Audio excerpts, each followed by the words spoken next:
Good to go. Ava, good afternoon, ladies and gentlemen. Welcome to coverage of the APA Wheelchair Championship from here at the Westgate Resort and Casino in Las Vegas. This event brought to you, of course, by the American Pool Players Association as part of our Showdown Series being held in conjunction this week with the APA Pool Player Championships. I'm your host, Jason Bowman. I'm joined by the striking Viking, Hall of Famer, the very lovely Ava Mattia Lawrence. Ava, we're at number 3 of 5 Number three. championships to be decided this week. I've been And looking forward to this one. I think probably one of our favorites, right? The Yeah. the Yeah. wheelchair championship, really cool event, signaling Dana, our floor manager here. The players are going to lag here shortly. We're going to run through some reminders before we meet our players. Let's take a look at some of the rules here of the wheelchair championship. Obviously, APA rules apply. Of course, in this particular case, players here are confined to a wheelchair. So not only are they overcoming some mental adversity with their game, but they've been able to overcome some physical adversity too in their lives, which is what makes, I think, this particular event very inspiring to watch. Matches are played according to the Wheelchair Championship Handicap Race Chart, and coaching, because this is an individual play event, is not allowed. So, now that we know the ground rules, we are playing 8-ball. Let's go ahead and meet our players. First off, on table 1, we're going to have Chris Rutzin, who's from Frederick, Maryland. Chris is a skill level 4, and he's going up against the defending champ, Ava, from 2015, Ron Bates from Coldwater, Michigan. Ron is certainly a veteran to this event. Both players skill level 4, so they're going to race to 3. Over on table 9, we're going to have Jason Harrell from Ventura, California, and he's going to be opposed by Charlie Hans from Cincinnati, Ohio. And Charlie is, well, his resume in this event speaks for itself. He is a multi-time APA wheelchair champion as recently as 2014. So we've got some good semifinals, I think. We're going to buckle up and get ready to go. Looks like the players have lagged. I think on table 1 we've got Ron Bates with the break. And just a miscued, just barely. Tried to put an extra power in there, and he miscued. So he's going to go ahead and break him again. They're going to rack the balls up, back up, and he's going to redo that break because that was not a legal break. So one note on over on table 9, Charlie, as high as you can get, skill level 7. He's going to be racing to 5 because he's matched up against Jason, who's a skill level 5, and he's going to 3. So we've got a 5-3 race, something to keep an eye on there. In that match on table 9, Charlie will need to win a couple more games than Jason, and of course that is all part of the equalizer handicap system, which allows players of different skill levels to compete equally, right, Ava? You bet. And I mean, Charlie is such a. I mean, he's in the Hall of Fame. This guy has broken most records. There's a couple of other guys that I am very familiar with, even before I was as closely tied and as involved with the APA as I am now, and having watched these great champions play. But he has played several times on ESPN Wow. in the wheelchair championships there, and I've had the pleasure and the honor of commentate their events. My husband Mitch and I, and the level he plays at, and all these guys, it's just amazing. Because if you ever try to play this game seated, I have Right. done it a few This times game's when I hard to have some play in fun with general, these right? guys, Yeah. and they try to pick on me. I get to borrow one of their chairs, and I'm telling you what, to stroke the balls the way that these guys do, seated, is just mind-blowing how good they can play. Yeah, some inspirational stories for sure in this event. Of course, 47 players that we began with. We're down to 4 here in the semifinals. 2 of these players will move on to the final for a shot at $1,600 first place prize. So, gonna be a good day for somebody. That's right. Here Jason is starting. He's going for that 6 ball in the corner pocket. It's going to be a bit of a messy. Just kind of stabbed at that a little bit, overcut it. Table is still open, so Charlie now gets to take a look and see if he wants to grab those solids also, if he wants to go for the stripes. He's going to assess the table here for a second. Had a chance to talk to some of these guys a little bit earlier. Of course, Charlie is pretty well known to us. Jason, though, is I think this is his first time here in this event. He's played in some minis in the past, but his first time, and actually listed this as his most significant billiard-related accomplishment. So we're excited that he has found us, and we found him, and now he's found himself in the semifinals against maybe one of the toughest players in the field. So Yes, we'll see how it goes for him here. And he knows it. You could tell from that stroke right there that Charlie knows what he's doing. But Jason has been playing great getting to the spot where he's at right now. And the fact that he only has to race to 3 against Charlie's 5, all it takes is a couple of mistakes on Charlie's part, and Jason can take the charge of this match just as easily as Charlie can. So we'll see. It'll be interesting. It's a good matchup here. Much more of an even matchup on table number 1, where it's an even race to 3. So both of these matches has their own kind of Take dynamic. a look. We have Chris Rootson at the table currently on table 1. Good shot there on the Shooting 6. the solids. Chris from Frederick, Maryland, where he plays out of Patriotics Club. So he's been playing pool about 12 years, Ava. So he's been around the game a while, but he lists this as his biggest pool accomplishment to date. So Yeah, he's played several times here, he said, but he's never gotten this far, so he's pretty excited. nice shot Perfect there. shot right there. So I'm going to say the opportunity there to break them up, and as you can see, one shot, and all of a sudden the table is wide open. He gave himself a shot on the 1 ball in the corner.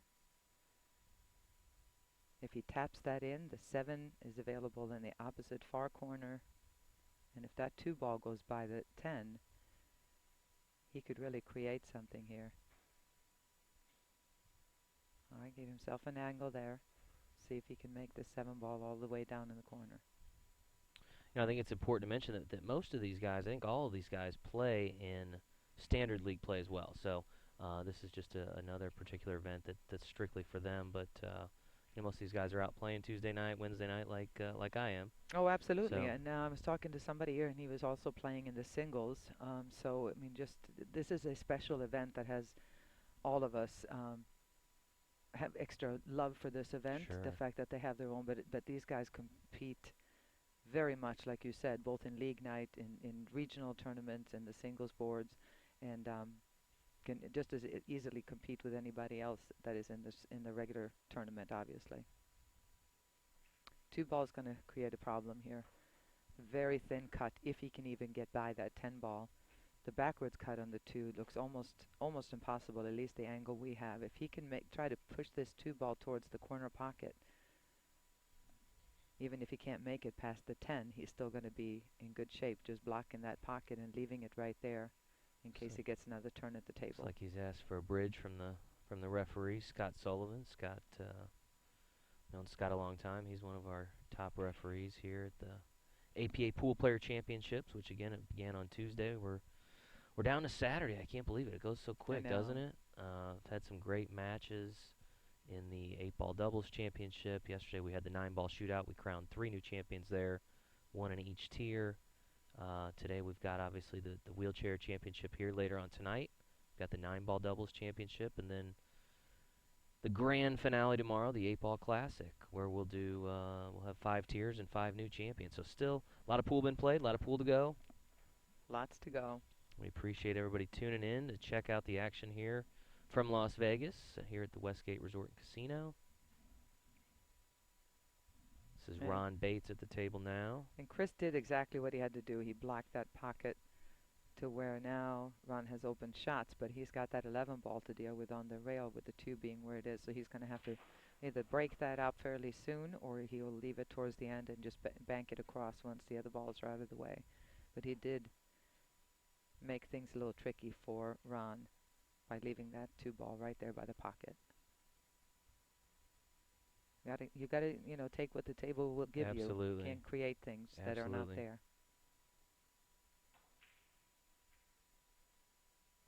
I see a very unusual style that Ron has. Most players will have the underhanded, the overhanded bridge, or the side, stroke or the side stroke. Right. And Ron still gets the job done, like you said, Right. defending champion. Just got to make some He can really adjustments. play. Yeah, you bet. All right. Not exactly, I don't think, what Chris wanted. The fact that now he can't make that 2 either, so bought Ron some time to play around a little bit. He can play another safety here and try to really lock him up, or he can get a few of his balls out of the way. He still has the advantage now, Ron does, because he has all his balls on the table, where Chris only has the 1.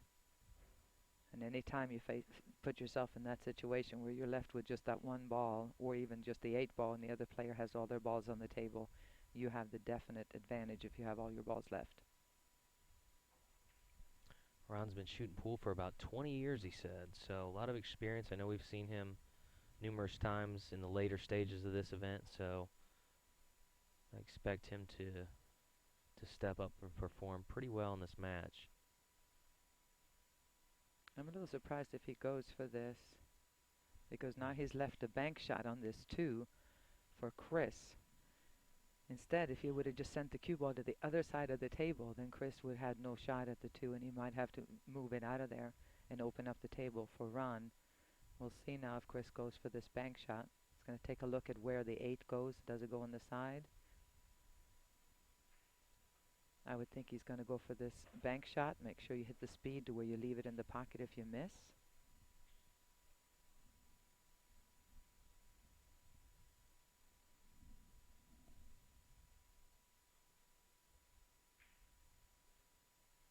Well, a little firm. He wants it to keep going there. And it did, I think.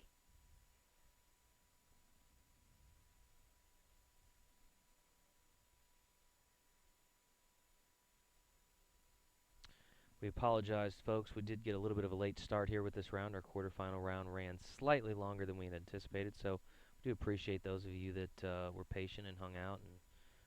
And now that we're underway, of course, we'll have at the conclusion of the semifinals, we'll take a short break, and then we'll be streaming the finals of this, the wheelchair challenge or the wheelchair championship at, I'm guessing 3 to 3:30, somewhere in there. And we're back over on table number 9 between Charlie Hans and Jason Harrell. Jason is shooting the stripes. Did he get away? No, just short, and he's going to leave an open shot here for Charlie. Frustration from Jason there. Yeah, and the thing is, when you're playing somebody of Charlie's ability, you always know that when he's got 3 open balls on the table, Can't make 4. many mistakes. No, yeah. exactly. The good thing for Jason, though, is that it looks like Charlie's almost straight in. He's going to have to really power this to get off the rail and give himself a shot. And he did. Wow. What a beautiful stroke that was. Kind of made that cue ball dance a little bit there.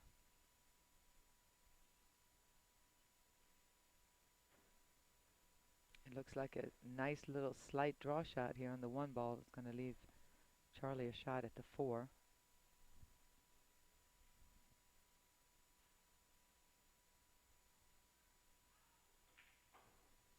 Perfect. Charlie has his, I think his, if not the whole family, I think at least a good bit of his family is here rooting him on this week.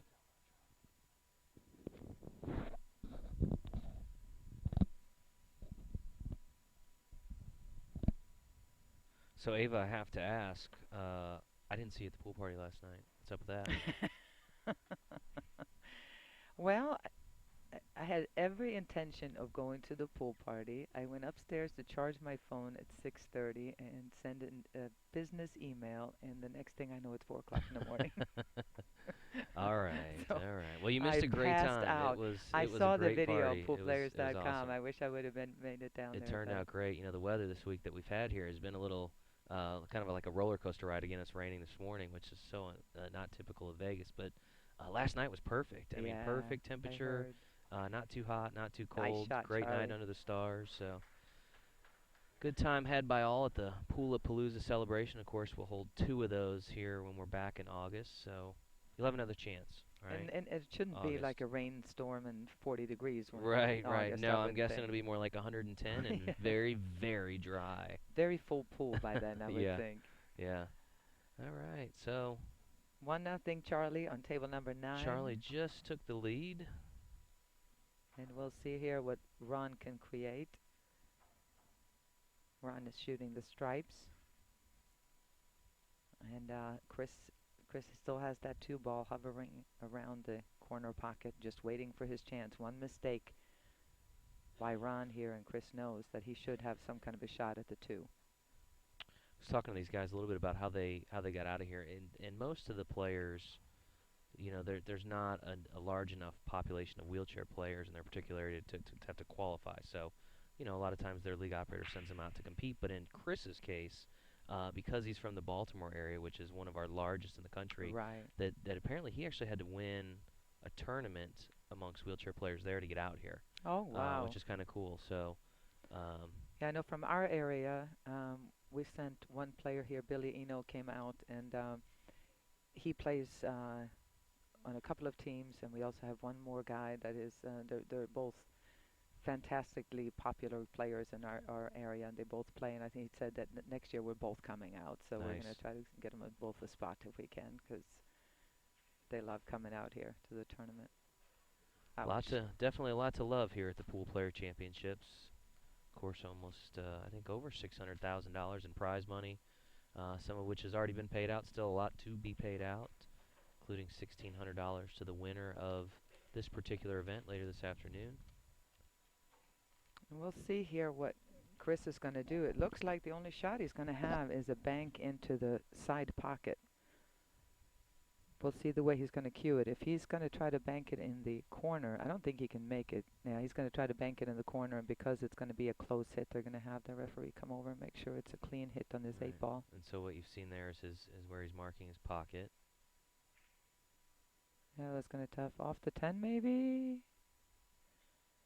No, but I tell you what, his speed was almost flawless on that, so he's blocked that pocket. I don't think that 10 ball will go.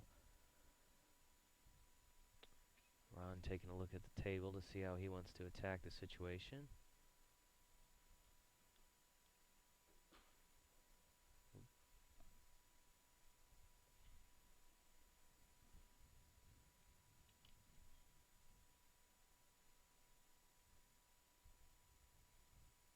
It's like A a lot of these bridge guys, that yeah, a lot of these guys come with their own some nifty bridge. tools, Yeah, right? Yeah. yeah. I noticed earlier that Chris, he used the house bridge that's always here available for the players, obviously, but most of these guys have their own little equipment, which is perfectly legal, obviously. He has his own bridge that he can move around to where he wants it.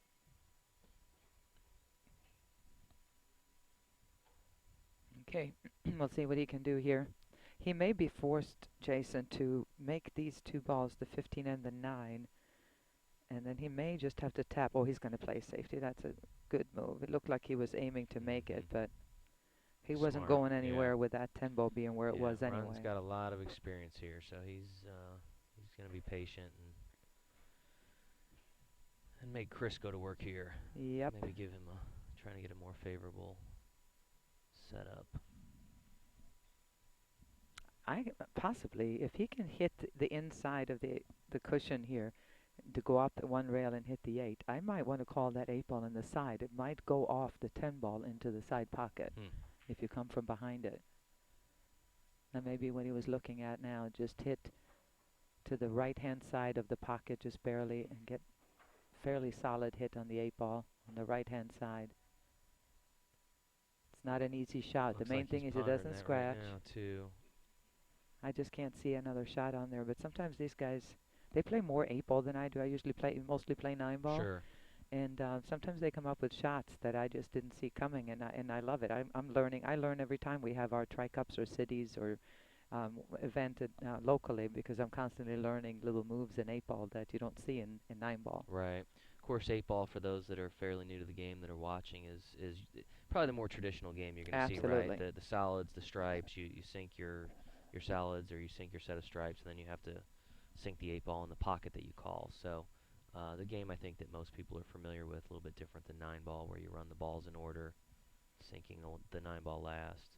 I grew up in Sweden originally, where nobody at the time even knew what 8 ball was, believe it or not. It was straight pool was the game. Yeah. Where you play, in you shoot any ball on the table and you get 1 point for each ball and that type of thing. So, that's one of the things I like about the APA 9 ball system. It's a little bit reminiscent. It's kind of a mixture between straight pool and 9 ball, where Right, you get because of the 1 point for. system. Yeah, exactly. Sure. Yeah, that's where you get the 1 point per ball, 2 points for the 9 ball. So. Exactly.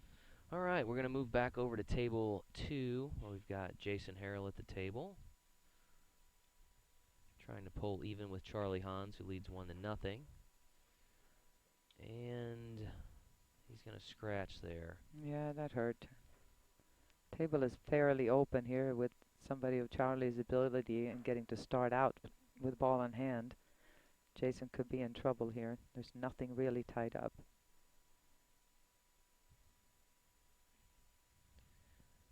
Charlie kind of mapping things out here. Looks like the 2 ball's where he's going.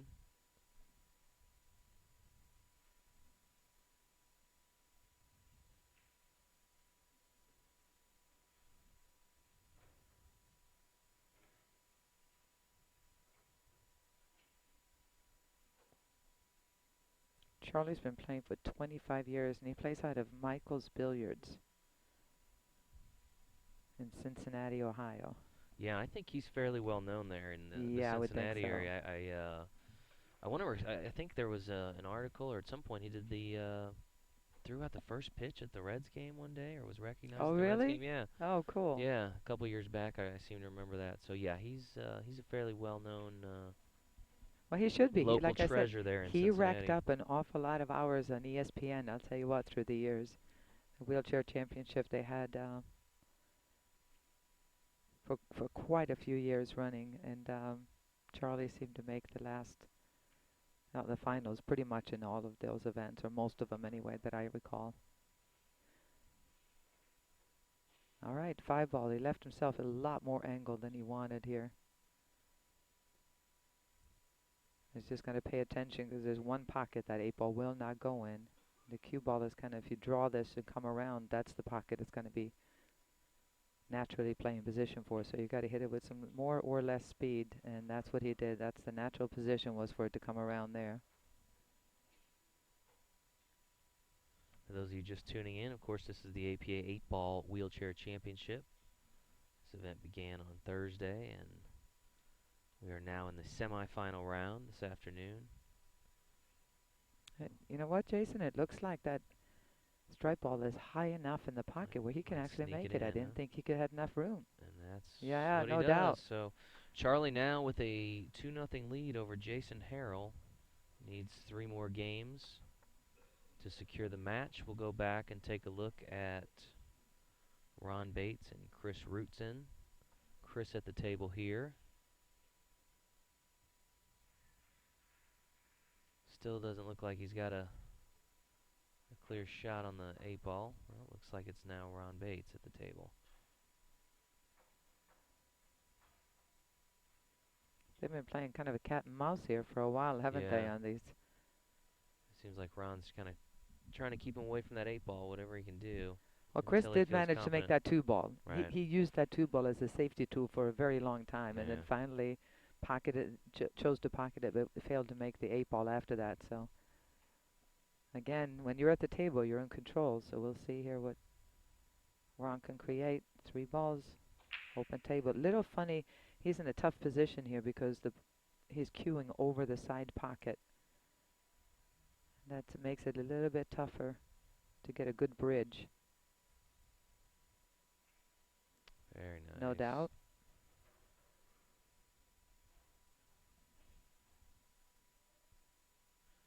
With both these players racing to 3, this first game can be pretty pivotal. You bet. So these players taking their time, being very deliberate. Especially as much of a fight as this first rack has been. Yeah. You know, it's a kind of a big boost to whoever wins this particular rack. You're right. Ron's a pretty impressive guy. They utilize that bridge device that he has there.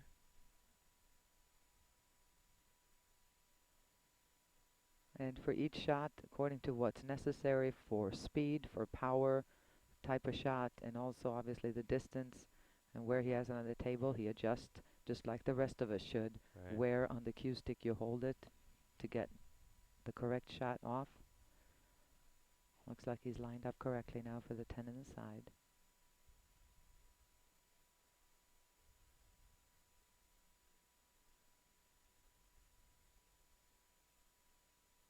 Well, he doesn't like it. He's got to fix it a little bit.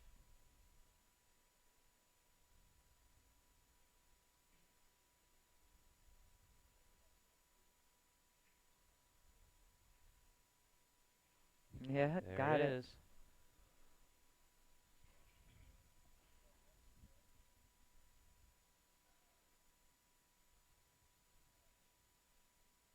Ron will readjust. Let's take a look over at table 9, see how we're looking over there. Again, Charlie Hans at the table. Charlie with a 2-0 lead over Jason Harrell. Jason out of Ventura, California, where he plays at Sticks and Q Club. He's been playing since he was 14 years old when I talked to him earlier. Said he was very athletic throughout high school, and and then some circumstances obviously in his life changed. But pool has allowed him to continue to have that competitive outlet that he needs in his life. So, and we hear that a lot from the players in this event. Really, a lot of members in our league in general. I mean, I think the wheelchair event really kind of highlights what's so great about the You sport of bet. pool and APA in particular. Regardless of physical ability, regardless of age, regardless of gender, uh, you can play, You bet. and You bet. in that there's only there's not a lot of sports that you can do that with. So And I also talk to not just guys in wheelchair, but like you said, in general, those of us who are really competitive and who love competition, so many of us have kind of stumbled onto a regular life where you have job, you have kids and everything else, but you're still competitive. So you right, can still compete at whatever level it is.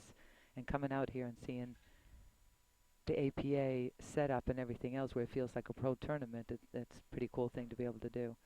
looks like Ron's gonna have a shot on the 8 ball here to take the early lead. He Just pulled that 9 off in the side pocket yeah, and and got fairly okay on the 8. He wanted to get a little straighter, but he's marked his pocket. We'll see if he can cut this 8 ball into the corner.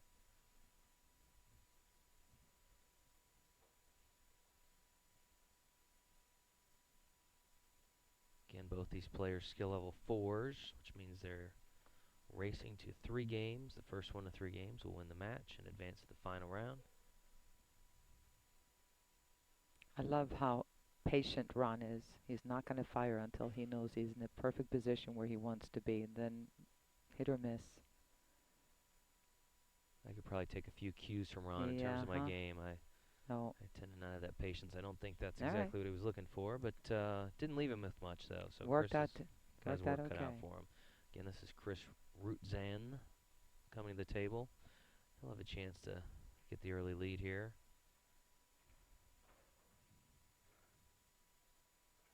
Gonna bank that back. Make sure he marks the pocket down here where he's at.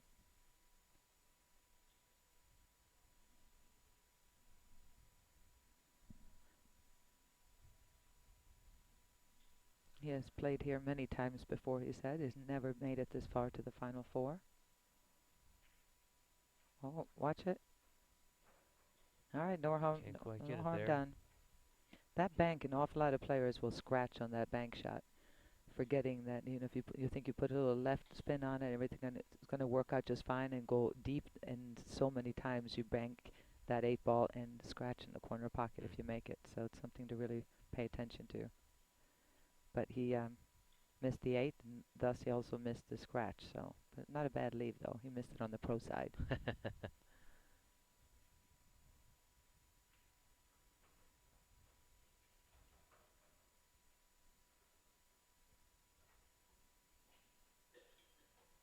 Ron's gonna try to get comfortable here. Again, utilizing that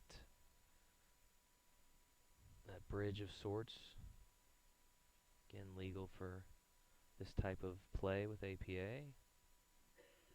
Ron plays with a McDermott that has a Predator shaft on it. Yeah, I was looking at the gear some of these guys use. Uh-huh. Pretty impressive stuff. You bet. Chris plays with a Predator with an OB shaft. So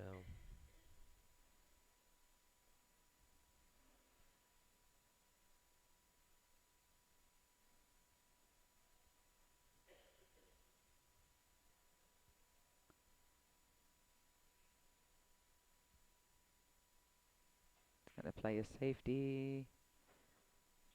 Oh, it went just low. He wanted to have a yep. straight on hit and just tap it into the rail and hit just too much on the right hand Right. side. And tough to tell from our vantage point how close that cue ball is to the 8, but They're pretty Chris looks close. pretty resolute in where what he's doing here. So I gotta assume he feels pretty comfortable with what he's got to work with. The referee is going to make sure there's no double hit. But it looks like Chris may be able to cross it and still make it. The referee is going to have a talk about double hit, just making sure that we're covered on that. For our viewers, can you kind of explain that, Ava, to the double hit? Well, because when the balls, if they're not frozen and touching each other, if they're very, very close, if you follow through with a normal stroke in this situation straight on it, he's shooting away from it a little bit now. He should be fine. But if you shoot straight on it, good shot. And he does it. He If sinks you the eight shoot ball. straight on it, there's no way for you to hold the cue stick, almost no way for you to hold the cue stick from going forward enough. And when the cue ball hits the object ball, it obviously stops. Okay. And you're going to end up hitting it again with the tip of your cue, and that is a foul. So Chris Rootzin has taken a 1-0 lead over Ron Bates over on table 1.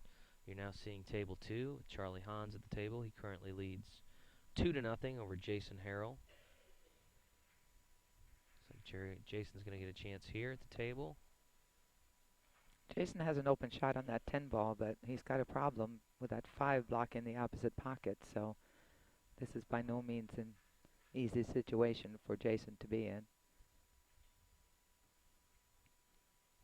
While we have a moment, do want to make sure that we thank our sponsors, give a shout out to them. We've got Aramith Billiard Balls, of course, the best balls out there, all the way from Belgium. Want to thank Action Cues and Pool Dog, our official online retailer. You can check them out to get all of your pool gear.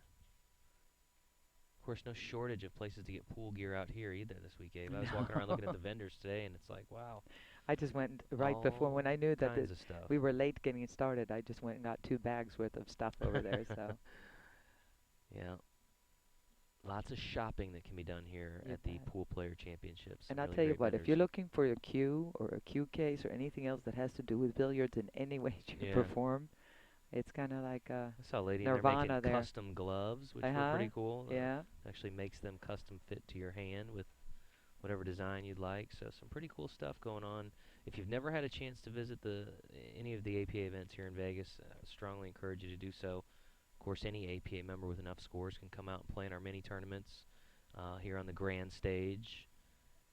We'll be back in August for about 10 days, so book your travel plans now. Come see us. Pool parties galore, vendors galore, more pool tables than you'll probably ever see in one place. Yeah. Yeah, it's pretty amazing, but it's also to a lot of players the first time you come out, it's intimidating. You walk in and a lot of deep breaths being taken there, going, oh my, I've hit the big time. I didn't realize. Yeah, a little bit different than their local bar or pool room, right? Yeah. When you see it for the first time, it is quite spectacular. Pictures do not do it justice. That's true.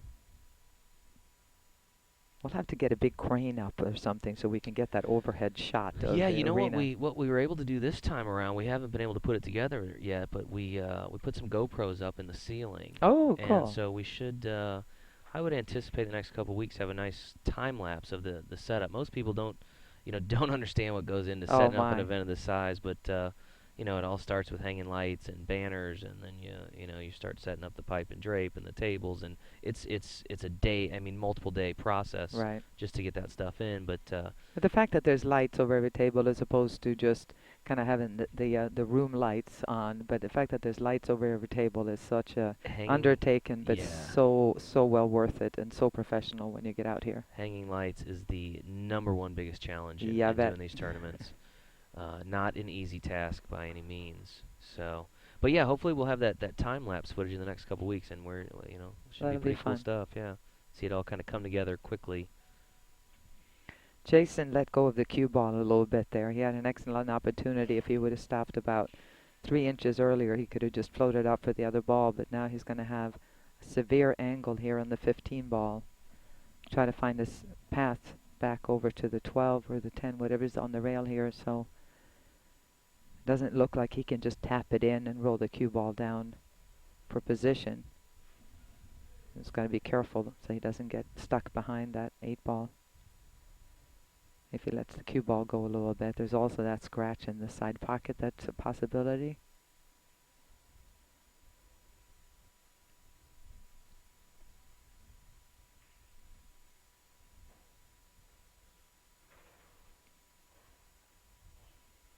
All right, he's going to put some center on it.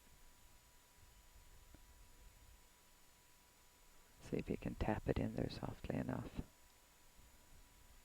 And He it will did. go.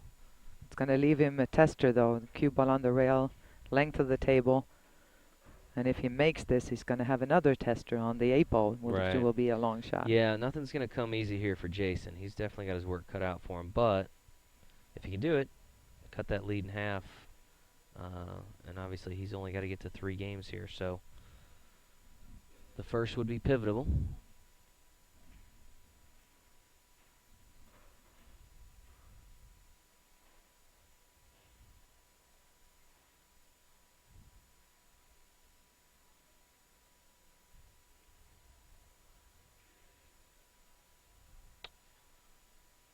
A little frustrated there. You could Yeah. see his hand going up. He really wanted to make that ball. But now the challenge for Charlie here is that it looks like he's going to be jacked up a little bit. No, just enough to where he can have a smooth stroke on this 5-ball. And he's not wasting any time. No, and he just has such a pretty stroke. But he lets go of the cue ball, and Jason realizes that this is going to be a tall order here. I don't like this at all. It is, I can see it on that table, it's almost dead straight on. So for him to Yeah. cut this backwards and then be able to make it, even if he can, he's going to have to let the cue ball go a little bit. And the one thing you do not want to do is scratch anytime you're shooting at that 8-ball, because that is loss of game, whether the Yeah. 8 goes or not. Yeah, you could kind of see Charlie's reaction there with the Yeah. leave, and he's a pretty stoic guy. He doesn't generally, Yeah, no. react to a whole lot, but No. you kind of saw his facial expression Stoic there. guy. That's a good way to Yeah. put it. He always has that little bit of a smirk, but Yeah. not a lot of reaction. If he can find a way to send the cue ball down to the far end of the table to where the best he's going to leave Jason, I think he's going to do that. I don't know. We'll see here. I don't know if he's shooting now or if he's trying to figure out if this feels right. He's going for it. He's going for it. He's going for it. Oh, Just man. missed. I think he still hit that really, really well. That was a super tough shot from where he was at. Jason's going to have a good opportunity here to get on the board. Yeah, he has just enough of an angle here, Jason, to be able to make this, have the cue ball come down in the end rail and back up again. He's just got to hit it with a little bit of speed is all.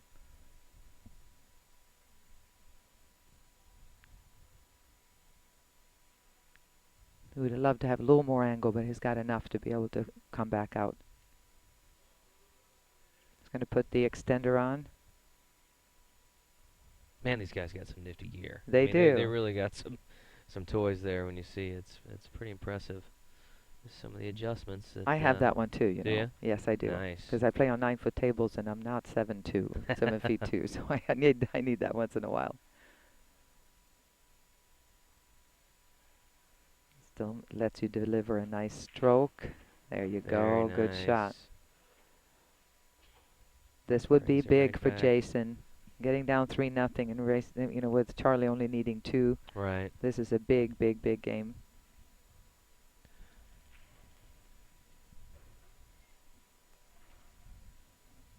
Gonna take his time, mark his pocket there.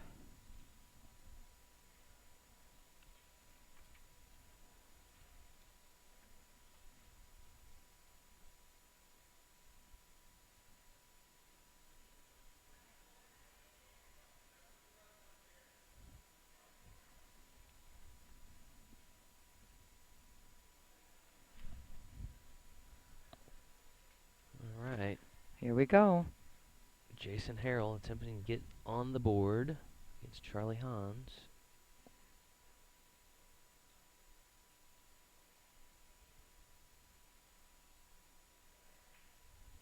And he made it. He That made he it. did. He used Very all of nice. that pocket, but he made it. Very nice. That's a big swing, Ava. Yeah. We'll see in terms of momentum, but it looked there like Charlie was likely going to run out. Didn't quite leave himself where he wanted on that 8-ball. Jason able to take advantage, cuts into that lead. Now needs only 2 games. Taking a look again at Ron Bates and Chris Rootson. Chris leading 1-0. Both these players skill level 4s, which means they each need 3 games, or one of them needs to get to 3 games to secure the match.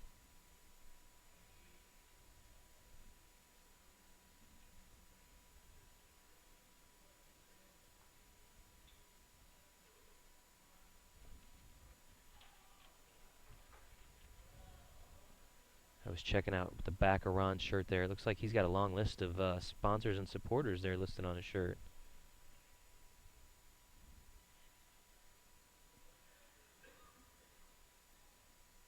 Chris Roots in here at the table. Again, Chris from Frederick, Maryland, one of the larger APA markets in the country. We've got about 1,500 APA members there in that Baltimore region. So, a lot of pool goes on in the Baltimore area. Chris, a big part of that scene.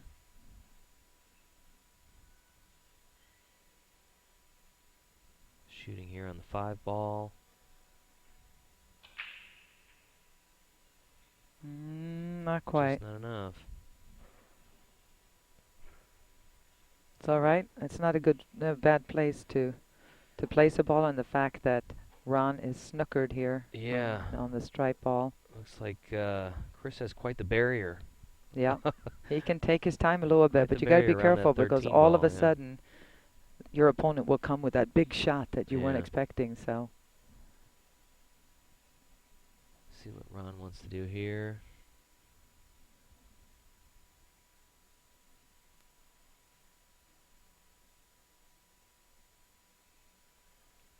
but the only thing he can do here is kick at it. I don't think he can strike it first, and if he can, he's got to be careful with scratching in the corner pocket. So Yeah, a little tough for us to tell here from our vantage point. We're maybe 30 feet away, adjacent to the table. We're actually situated between the two tables.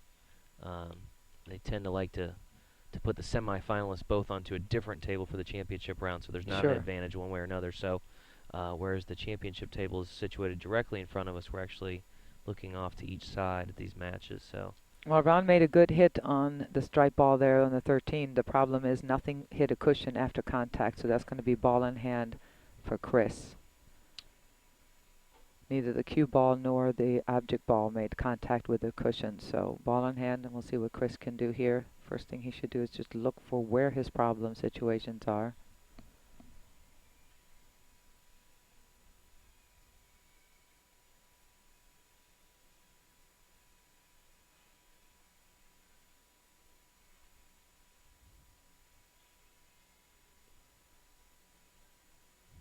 We'll see. I would be a big fan here of shooting that 2-ball and just floating the cue ball into the 3-4 and breaking them open. But he may have a slower plan as to making sure that he keeps some balls guarding that 8 a little bit.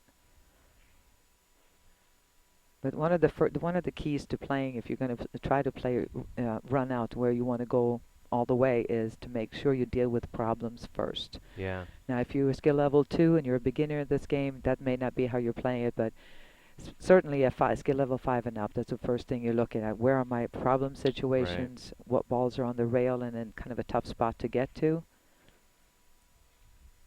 And now he is almost where I'd hoped he would be in the very beginning. So now, if he, does he have the angle to break this up?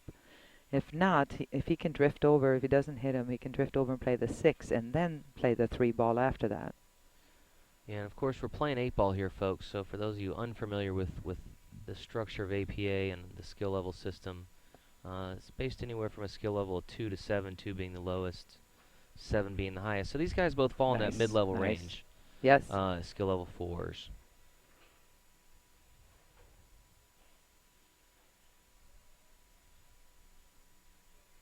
He, judging from the look on his face there, he kind of wrinkled his nose a little bit. I wonder if that 4-ball all of a sudden doesn't go into the corner pocket. He's going to go ahead and take the 5 now. And if it doesn't go, he wants it to come out. But so far, he's solving this rack really nicely. Going to have a long shot here to contend with. If he can make that 4-ball, if he could just shoot a stop shot right there, he would be in great position. It's still difficult to see if that goes by the 6 or not.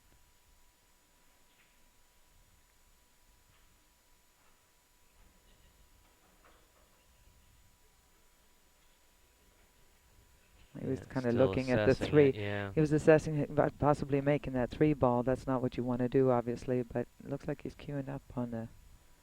Yeah, he didn't like it. Yeah, So, and he's wanting to be real careful there too, to try not to leave much for not taking Ron. any chances.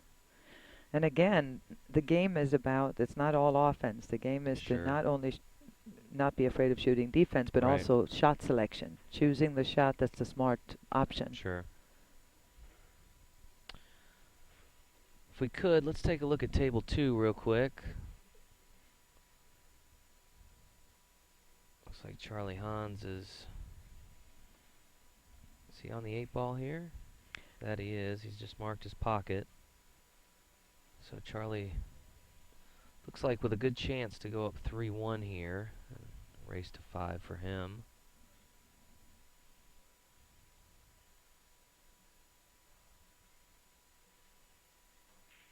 And he does just that. Charlie now leads 3-1 over Jason Harrell. Race to 5 for Charlie. Race to 3 for Jason. Both players now needing just 2 games to advance to the final and a shot at $1,600 first place prize money here in the Wheelchair Championships. Seeing a nice overview of the championship arena here. Just 10 of the, I believe 252 was the number they gave me, tables here at the Poolplayer Championship. So as the teams advance beyond the quarterfinal round, or the players, depending on the format, they get to participate here in this championship arena, which is a pretty unique setup this year. First time I've ever seen it set up this way in this I love the circular circle of, circular yeah. table. Yeah, very. Gotta give credit to Bill Tufts, our director of tournament productions. Bill does all the floor plans for our events here at the Westgate. He came up with this kind of unique design. I think really set up this way to try to give each particular match the proper audience and spectator seating. Sure. So um, No, it's great. I mean, I saw that for the 9-ball singles, the tier semifinals and finals, and it'll be this even more so at an 8-ball with all the tiers we have in 8-ball. right, The fact that fans, friends, family, everybody's going to be able to have a good seat and seeing their player. sure. Chris Roots in here with a chance to go up 2-0, shooting on the 8 ball.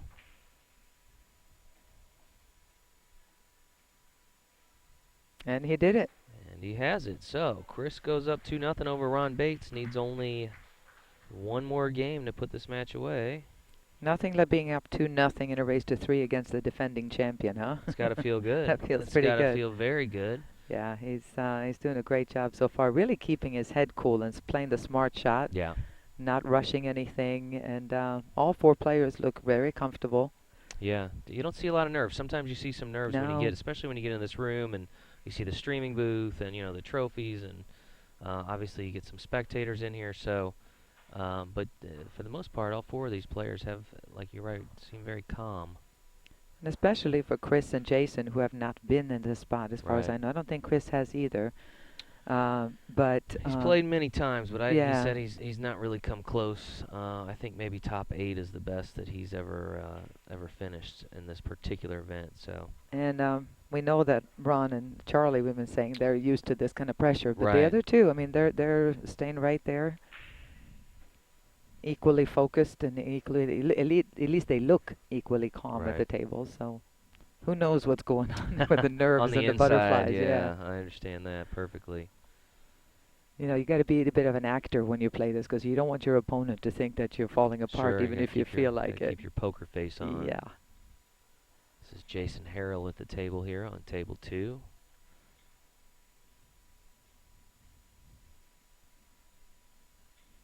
A little combo there. Oh, billiard. He came the other way and played the billiard. What's the deal with that? That 2-ball, you can see the 2-ball is blocking the pocket Yeah, right there on the a other bit of a side. traffic jam down in that corner pocket. But he can kind of turn the tables here. If he just shoots this combination, and even if he makes Charlie's ball there, he can go ahead and leave his ball hanging in the pocket instead, where Charlie has nowhere to make that 3-ball. He can do it now, or he can do it later. I think I would go ahead and do that now. Float the cue ball up a little bit. Looks like There he you takes go. your advice.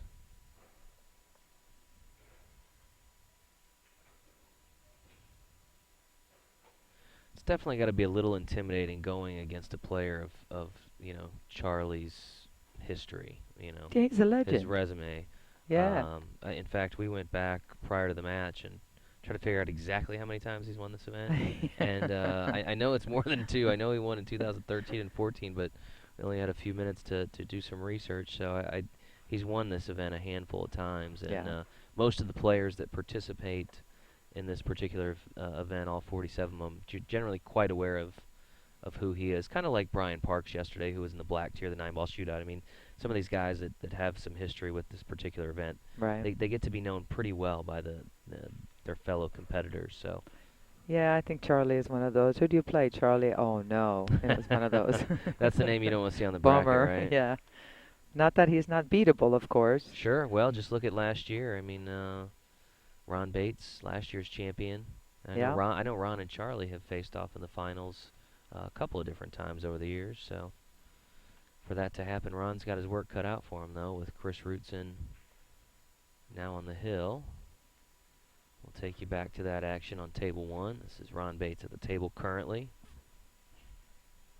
I like his shirt there. You see all the sponsors and supporters and things. And No, it's not the yeah, it's greatest. very cool. Yeah. He's playing as a whole family. There's like a whole family with of sponsors that That's he has nice. behind him. That's great. That feels really good too, the fact that not only monetarily, obviously, if he has sponsors to help him out here with cues or equipment or whatever it is, but the support, and Just I'm sure people a lot of rooting them are for from you. home. Yeah, it's Yeah, always you good. bet, you I'm bet. guessing we probably have a few on the stream. I'm guessing people on the stream rooting for Ouch. all the various folks in their area. Chris just scratched there in the side pocket. I don't know if he saw that coming. I saw him smile a little bit. I've done that where I was thinking so much about the shot, and then I hit it and I scratched, and I go, okay, Eva, how long have you been playing this game? And you just got to giggle a little bit because it's going to happen. You get so focused on one thing, you kind of forget about the cue ball, or especially when you're trying to solve a problem, which it's constantly something you have to do. This like, anybody who plays 8-ball knows it's kind of like playing chess. Right. But that stupid white ball tends to have a life of its own. Yeah, if it So wasn't for that white yeah, I ball, know it. I might be a pro caliber player. Well, I don't know about Yeah, that. yeah. Yeah. Let's not No, get I saw you play let's once, not get please. crazy. Yeah. You talk a good game, Jason. That's about it. All right. Let's see if Ron can create something here.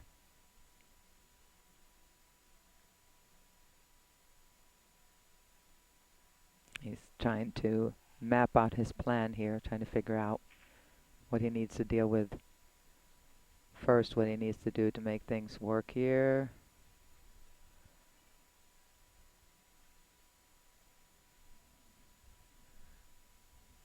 That first decision, the first shot that you shoot, if you're trying to run out, that is, unless you're playing safety, but the first decision you make is so big. Take your Sure. time a little bit in the beginning and just really decide what your pattern is going to be, because it's not just about making balls or playing position, but the pattern is so important, where you can make it look easy. Mhm. Um, Willie Mosconi one time ran a lot of balls. I don't think it was when he ran his record 526, but he was running like 400 balls, and somebody sat in the audience and said, "Well, that's nothing. I mean, every ball was straight in." Kind of thing. so, Yeah. so knowing which way to make it look easy and not make the cue ball travel too much, that's a big part of it. Again, if you're just tuning in, you're watching coverage of the APA 8-Ball Wheelchair Championships from here at the Westgate Resort and Casino in Las Vegas. This is the third of 5 championship events to be decided here this week at the Poolplayer Championships. And things are winding down here in game number 5 on table 9. This is Jason Harrell at the table. Again, both these players needing just 2 more games.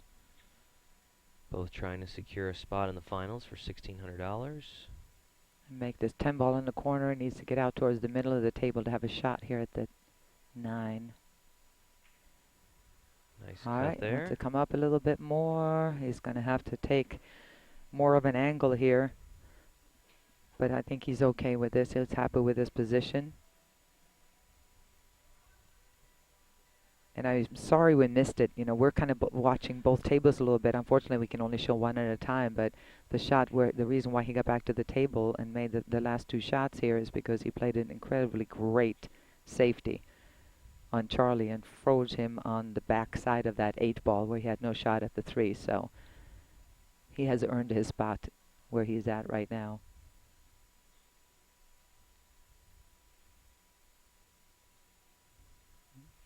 See if he goes across and back. No, he's gonna. Oh, he wants that to go. Yeah, that'll work.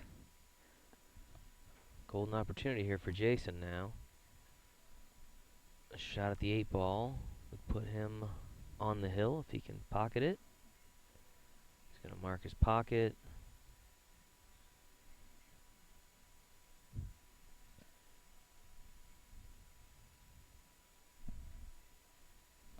And here we go. It's going to put the extender on a little bit.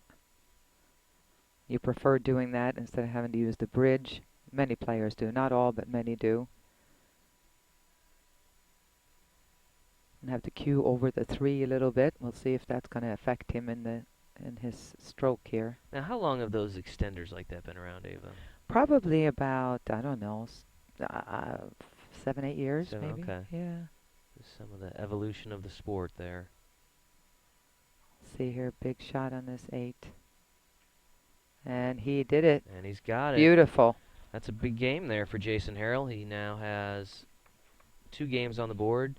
While he trails Charlie 3 games to 2, he only needs to get to 3 games. So we'll need only 1 game That's about to a knock dead off the heat former there, champion really. for Yeah. sure. Yeah, he's got to be feeling pretty good, particularly because he was You bet. down early on. So we'll move over to table 1. Check out the action between Ron Bates and Chris Rootson.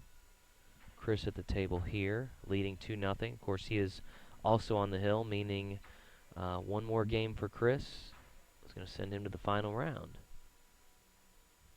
You were talking about the extenders. You know, a lot of the cues now that are made have extender built in, where you unscrew the very back of it and pull it back out. Yeah.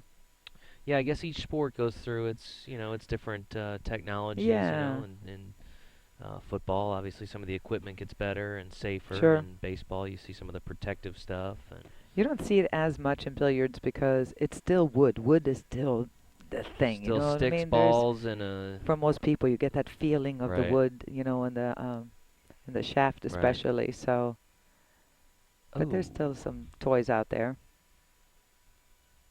Oh, he's smiling again. I like it. He gives a little, cracks a little smile.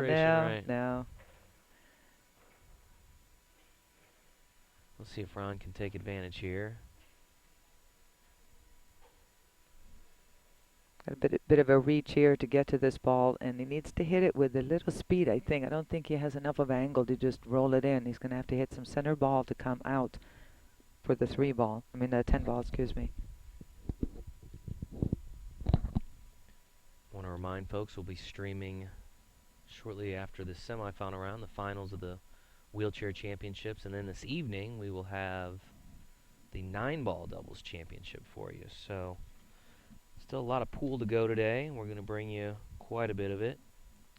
Of course, that final round for the 9-ball doubles scheduled for 7 p.m. with the final scheduled for 8:30. Nice shot. All those times Pacific Standard Time. So those of you on the East Coast are going to have to stay up a little late to watch that 9-ball finals. But we anticipate it'll be well worth it. So you bet. Absolutely. Take a nap today. Come back tonight, right? I'll be careful about sitting down. I didn't want to say anything, but I heard you thinking. Well, you thought we started earlier today than we did, right? I did. You got here. Ava was here at 9 o'clock, ready to go. And I was ready. The rest of us were still sleeping because we went to the pool party. So I was looking around, going, "Did I miss something? Was it earlier? It couldn't have been earlier." Oh, we would have called. Mm-hmm.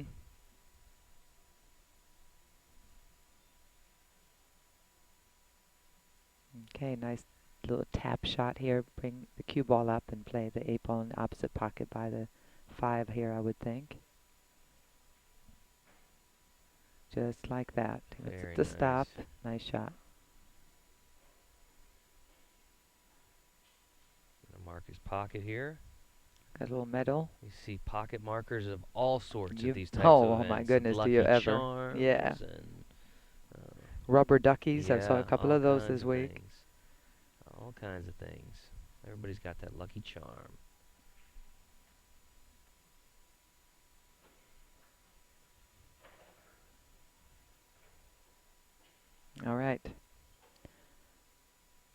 not quite do or die time yet for Ron, but he really wants to make this one right here, because even though there's 4 balls and an 8 left on the table, if he does miss it, Chris would have an excellent opportunity to win the match right in this rack. So he needs this. Just get it back. Tight pocket because of where the 5 is. Needs to put a good stroke on this. He's going to take his time from what we've seen with Ron so far. Oh yeah, nice Very shot. nice. No doubt Beautiful. about that one. Very nice. Well done. So Ron is on the board with his first game. Now trails by only 1. Race to 3. Ron will have the break here momentarily. We're going to take you back over to table 2, where Charlie Hans leads by 3-2. However, Jason Harrell is on the hill, needs only 1 game to secure the match. Again, that is due to the difference in skill levels there. Of course, Charlie being a skill level 7, Jason a skill level 5. Break those down, and basically Charlie's got to win 2 more games. I think Jason has really found his comfort zone. Again, his first appearance here in the wheelchair championship. He said he has played in minis here before. Yeah. But not necessarily in the main event. Being there from Ventura, California, you'll see a lot of folks from Southern California and some of the regions that are within driving distance. You get a lot of players that come in strictly for minis, like we mentioned. Right. Minis can be played by any APA player, right? You just have to have enough match scores on your resume to have a well-established skill level, and you can come on out and play on the grand stage. We run those almost 24 hours a day. We go home with a lot of sleepy staff after this event's over. So especially here at the Westgate, there's more opportunity. The lines are, you don't have to wait as long. The chances are getting on a little more tables, a little more action. But it's packed in that room. It's so much fun to walk into the Mini Mania room. Yeah, the nice thing about the move to the Westgate, while we hated to say goodbye to the Riviera, is you do have some more space. Which just means a little more room for people to move around, and that's significant. We've got about 2,200 players at this particular event, but then when we get into August, you're talking 12 to 15,000 folks coming in and out, and it's nice to have just a little bit more room to work with.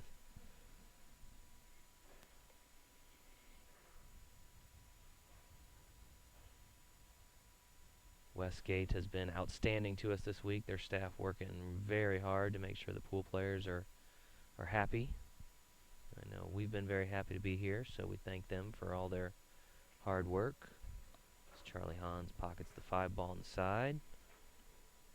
Just let that cue ball go a little bit there, Jason. He got a little farther than he wanted. It's not the end of the world, but he may have to shoot over the 13 ball letter a little bit. He wanted to be a little shorter than that.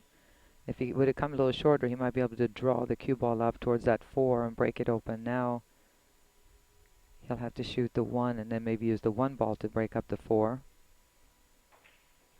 No, he had it there, and he avoided the scratch. Nice shot. I keep forgetting what a nice stroke and feel for this game that Charlie has. It looked like he had too much angle, but he took care of business there. 4 in the corner. Tried to force the cue ball out towards the center a little bit more. He'll have a perfect shot at the 1. I think I see Dr. Q, Tom Rossman, lurking around. He's outside our streaming booth. Of course, Tom, ouch, good friend of APA. I think he may join us here during the final round for a little bit. We'll talk to him and see what he's up to. Just one of many professional players out here during the Pool Player Championships. I think we had Jeanette here earlier this week. Of course, Ava's been here with us, watching your teams and your players and doing the commentating. Been having a good time this week? I've been having a great time. I know you had to fly back to Philly midweek, right? You're such a jet setter. You're I had all over the place. I had a show to do there. I made it back in time. I only missed a couple of matches of our guys' matches. Then, so I got back in time. Of course, Ava is one of our APA league operators. She runs the Coastal Carolina APA. So, boy, you've been around. You've been doing that now for, when did you start, 2007? I can't believe it, too. I was just talking to Mark Lancaster, and it was 7 years in this summer. Yeah. Time flies, right? With my daughter, Nikki, and her husband, Toby, and Mitch. He gets to, go to the post office for us, so he does his part.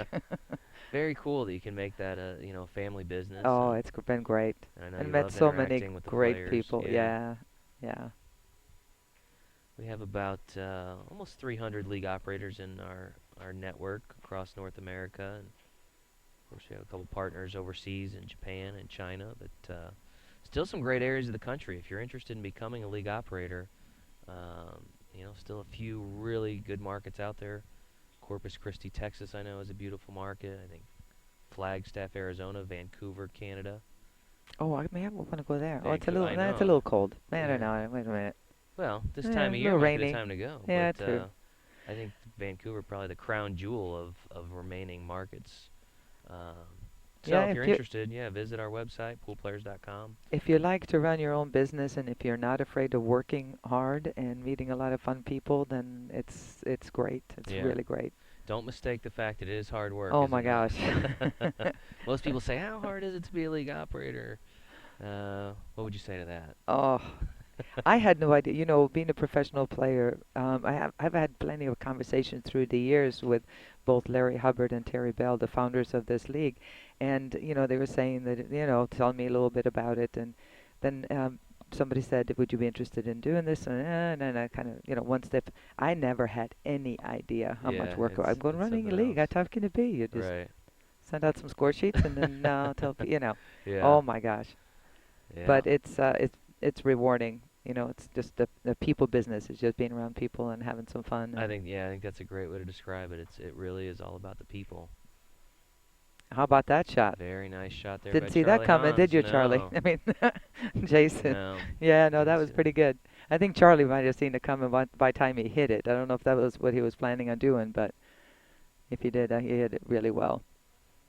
Especially with the ball hanging in the corner. I know Jason was thinking that he should be able to get a shot with that 15 ball hanging.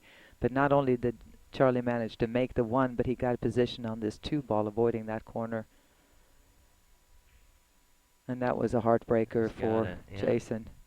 Yeah, you kind of saw him. You can see him in the foreground there, kind of put his Yeah. hand up, thinking, luck was not on his side necessarily there. But sometimes you got to get the lucky rolls, and he's Yeah, still gonna have it's an not like Charlie opportunity. didn't want to make it there, Sure. but odds of him doing it and pulling it off and getting position on the 2 ball the way he did was pretty slim. And I Yeah. think Jason just kind of went, well, what are you going to do?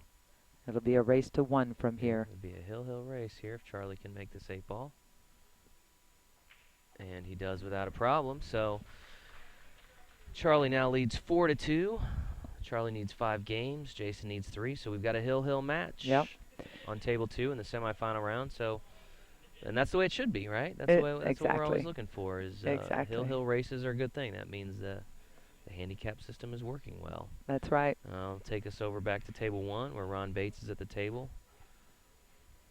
And he did not have the strongest of breaks there in that time, but he's able to, little by little, kind of solve this. This rack is going to take a little bit longer than the last one was, because the balls are so close together. So this is I love watching this, because this is kind of a little bit of where the chess game comes in. It's Mm-hmm. not just the ability of running out, but it's the playing the moves on each other, playing Right. the defense that Right. really gets it interesting.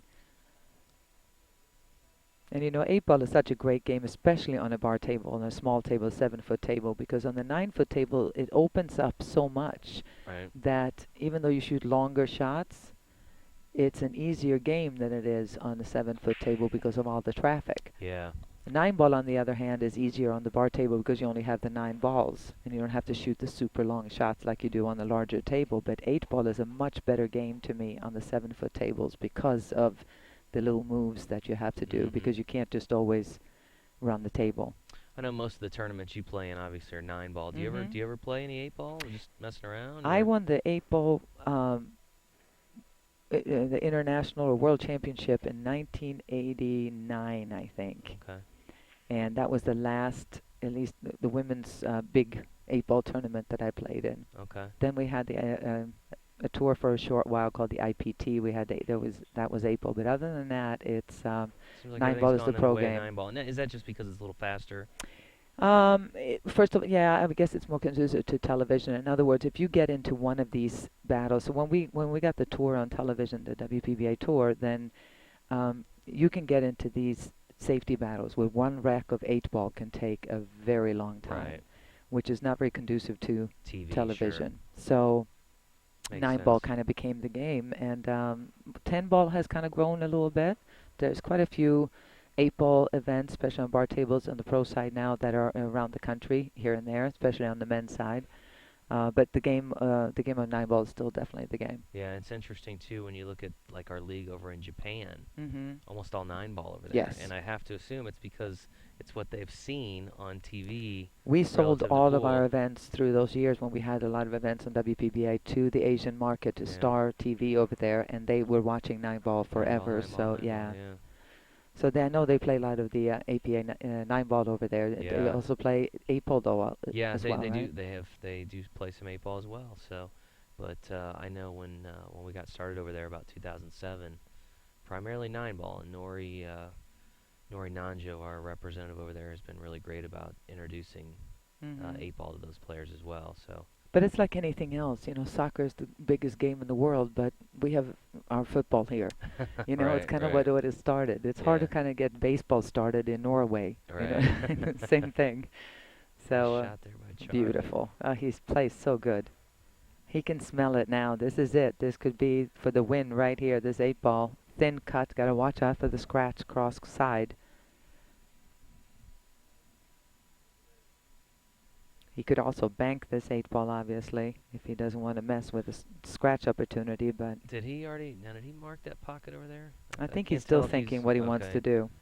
Couldn't see if he put something down over there. He's gonna You've still got kind of you've got sizing the it up. bank shot there, and you've got the cut shot.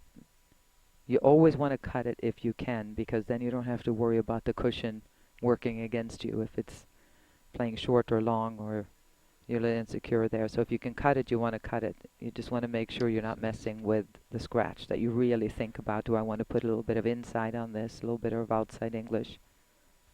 so he's made his decision. He's gonna shoot for that corner pocket there. You saw him put down his pocket marker. It looked like some type of coin. And here we go. All Jason can do now is hope. And that's all she wrote. You got to give it to him. Charlie Great Hans, ladies match. and gentlemen, moves on to the final round, defeats Jason Harrell from Ventura, California. Really great match there, Hill race. Uh, I think we'll see Jason again, don't you? I do, and don't feel too bad for him because he is going home with a little bit of prize money.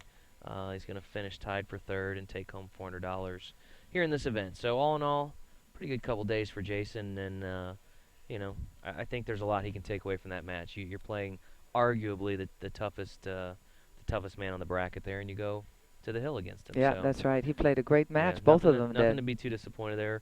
And so we'll see Charlie in the finals here in a few minutes. We'll head back over to table one where Ron Bates and Chris Rootson are both on the hill. I'm sorry, Chris is on the hill. Ron's still needing one match or one game to get on the hill. So one of these two will square off with Charlie Hans in the grand finale of the APA Wheelchair Championships, scheduled for 3 p.m. Pacific. I'm guessing we might be a little behind. The quarterfinal round ran a little bit longer than anticipated, so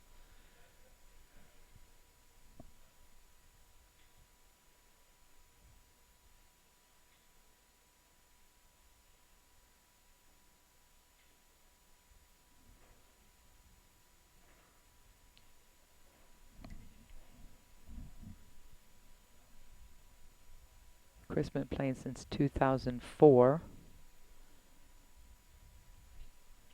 yeah. Ron said he started playing APA in 2007, but overall he's been playing about 20 years. He said so.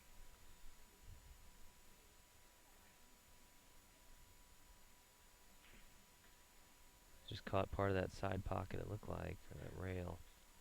I love this, to tell you the truth. I just realized this, that these guys both have females as their favorites, Not and uncommon. Same only thing Stephen with Moore. Yeah, yeah. It looks like because they know. yeah. They know better. Well, they've seen you a lot on TV, But right? they know, yeah. So, what we're talking about here, folks, is that Ron Bates' favorite player, Ava Matai Lawrence. Yeah. Okay? Ron's my favorite too. Uh, Sorry, Chris. yeah, no. Chris No, happens to favor Allison Fisher, who's not a bad pick either, right? that's not a bad pick. She certainly has the No. credentials to warrant that favorite player status, I think. If there's anybody you can put in the top three of your favorites, it's Allison would Yeah. always have to be there, I think, man or woman. How about this shot right here? Oh, no.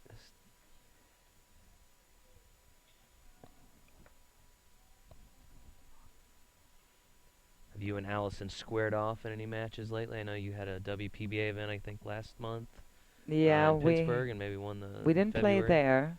No, last time I think we played was a couple of years, 3 years ago Oh at wow, the Masters. Yeah, we just never came together. just never meeting up on the bracket. Just different side of the brackets. Yeah, right. Okay, looks like Chris is going to have to look at shooting the bank shot here. You see him queuing it up, make this 10. Try to hold the cue ball right there. Bank the 15 ball. It's a little risky, or he can go ahead and just see if he can hide the cue ball here because yeah, that's the smarter move. Unless it goes down, no, he's gonna make it. Now it's do or die right here. He misses this bank shot, and Ron has that 6 ball in a really good spot. If it were me, I would try to draw this cue ball a little bit, so if I miss it, Ron will be snookered behind the 8. That's what he did. Ooh, ooh, oh! He almost knocked that 8 out of there. Perfect. Really, really good shot. Ron will have to figure out how to get to that 6 ball somehow. Well, he's going the long way. Obviously, it's an easier kick if you go 1 or 2 rails down low here. If you can buy that 11 ball, but the thing is, if he goes the long rail all the way down and back again, he's got a good chance of making the 6 ball. But you're also taking a chance of missing it altogether. So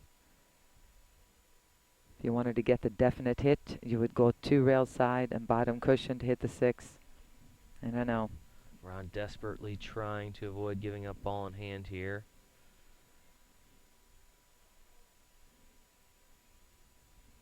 I think Ron's going to take his time here and make sure he made the right decision and really make sure that he gets exactly where he wants to go. And then you just got to hope that you aimed it right. That's all. Make sure you don't get any unwanted English on this ball.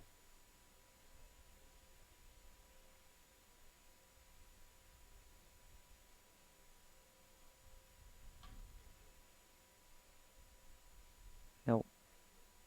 Just misses it. Just misses the 6 ball there. So that will give Chris Rootson ball in hand here, and we'll see if he can take advantage.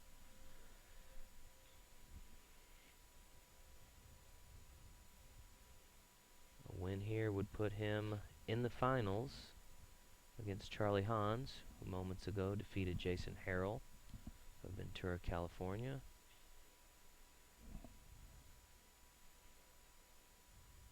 Chris is going to take his time also to make sure he makes a plan here because the pocket he would like to play the 8 ball in, he can't because the 6 is right there. So a lot of different options. You just got to pick one. Looks like he feels like he can get that 11 ball around the 6. Maybe he can shoot the 8 ball down in the far corner or even in the side pocket here. He just rolls it in. So he gets the 11 to go. And this is it, folks. Chris makes this, and we have our 2 finalists all set.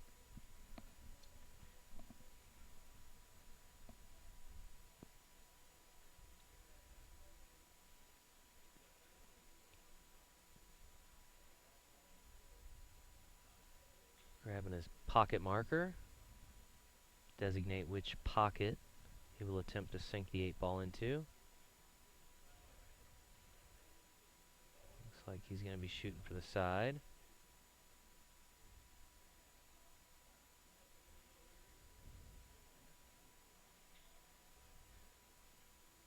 All right, here we go. 8 ball side pocket.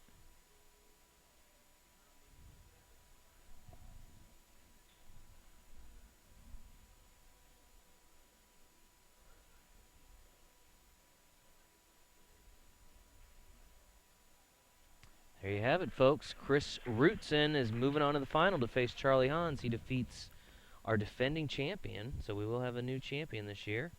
Chris Rootson defeats Ron Bates 3-1. We'll square off with Charlie Hans here in just a few moments in the finals. Ron finishes tied for 3rd place. Going to take home $400 and really a strong follow-up performance. I mean, anytime you're the defending champion in a tournament, Right. everybody knows you kind of got that target on your back. So, True. I think Ron can leave here very proud of his performance. And for Chris, he's going to have a golden opportunity, but he's going to have a big obstacle in the way of Charlie Hans in the final. Yeah, Charlie Hans is it's looming large there. He's already sitting over there smiling, Yeah. looking forward to the finals here. But two really good matches there. I'm looking forward to the finals here. All right, folks, so we're going to take a brief break. Going to get our third place finishers their plaques. Going to brief the finalists, and we'll be back with you in just a few moments. Thanks.